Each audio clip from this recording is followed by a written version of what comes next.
அம்மா இந்த டிராவல 10 ரூபாய் காசு வைக்கிறேன் அண்ணன்ட்ட சொல்லிடாத. மஜாவா நிக்கிறியா பஞ்சு மிட்டாயா. ஹை 10 ரூபா.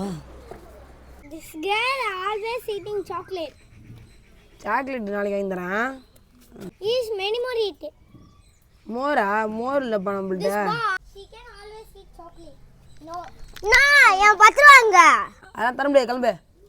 ஏய் என்ன எனக்கு இப்ப தலைய வலிக்குது 10 ரூபாய் காசு கொடு போய் மாத்திரை வாங்கணும். அப்படியா? அப்ப என் மடியில போடு நான் உன் தலைவலியை போக வைக்கிறேன்.